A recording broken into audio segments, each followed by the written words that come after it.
Hello बच्चों, प्रश्न दिया गया है निम्न में विद्युत चालन होने पर आवेश वाहक क्या होते हैं और हमें दिया गया है यहाँ पे तत्व के रूप में अर्धचालक। तो हम लोग इस प्रश्न का यहाँ पे उत्तर देंगे और देखेंगे कि आवेश वाहक क्या होगा अर्धचालक में। लेकिन उससे पहले हम लोग यहाँ पे मुख्य अवधारणा देखेंगे जिसके आधार पे प्रश्न को हल करेंगे। तो मुख्य अवधारणा के अंतर्गत हम लोग यहाँ पे ये जानेंगे कि अर्धचालक यानी कि जो सेमीकंडक्टर होता है ये वास्तव में क्या होता है।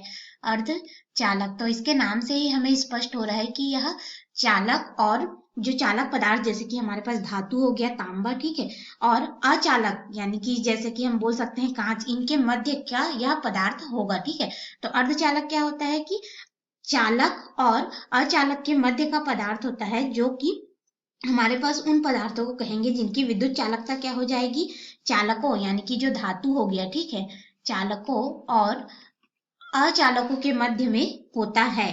चालकों से कम होगा हमारे पास, चालकों से कम तथा अचालकों से अधिक हमें प्राप्त होगा। तथा यहाँ पे जो अचालक पदार्थ होंगे उनसे क्या हो जाएगा, अचालकों से हम लोग को जो चालकता मिलेगी वह क्या हो जाएगा, चालकों से अधिक प्राप्त होगा। चालकों से अधिक हमें यहाँ पे प्राप्त होता है, उसे ही हम लोग क्या कहते हैं, अर्धचालक कहते हैं।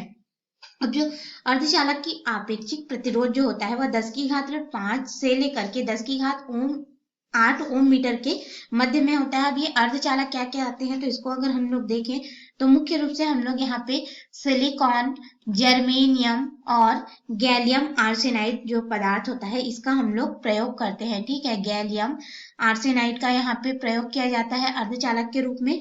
साथ ही साथ हमारे पास यहाँ पे जो रहता है गैलियम, कैडमियम सल्फाइड, इन सभी का भी हम लोग प्रयोग जो है करते हैं। तो ये क्या होते हैं, हमारे अर्धचालक तत्व होते हैं जिनमें विद्युत की जो चालकता होती है चालकों से कम लेकिन अचालकों से अधिक हमें यहाँ पे प्राप्त होती है। तो ये हो गया अर्धचालक के उदाहरण। अब इसके अनुसार हम लोग अपने मुख्य प्रश्न में आएंगे, क्योंकि हमने अर्धचालक क्या है ये देख लिया। तो मुख्य प्रश्न में हमारे पास यहाँ पे अर्धचालक में आवेश वाहक को बताना है। तो अर्धचालक हमारा क्या हो जाएगा, इन सभी तत्वों से मिलकर के बना होगा, silicon, germanium, gallium arsenide, gallium sulphide, cadmium sulphide, ये सभी होंगे, ठीक है।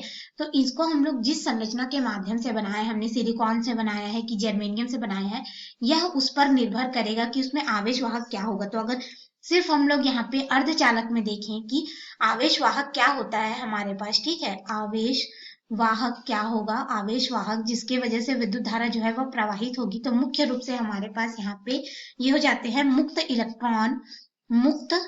इलेक्ट्रॉन और साथ ही साथ हमारे पास होल होता है। होल को हम लोग यहाँ पे कोटर के भी नाम से जानते हैं, कोटर के नाम से जानते हैं, ठीक है। अगर हम लोग यहाँ पे उदाहरण के तौर पर देखें तो पी प्रकार का अर्धचालक बनेंगे, यानी कि भिन्न भिन्न प्रकार के अर्धचालक बनते हैं पी और एन प्रकार का।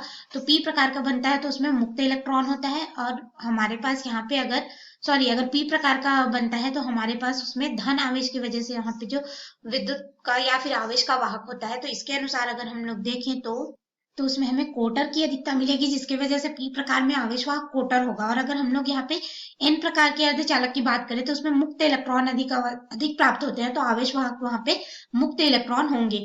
तो इस तरह से हमें अगर अर्धचालक पदार्थ में बोला जाए तो अर्धचालक पदार्थ में आवेश वाहक जो है मुक्त इलेक्ट्रॉन व कोटर दोनों ही हो सकते हैं। वह निर्भर करेगा कि किस प्रकार का अर्धचालक है।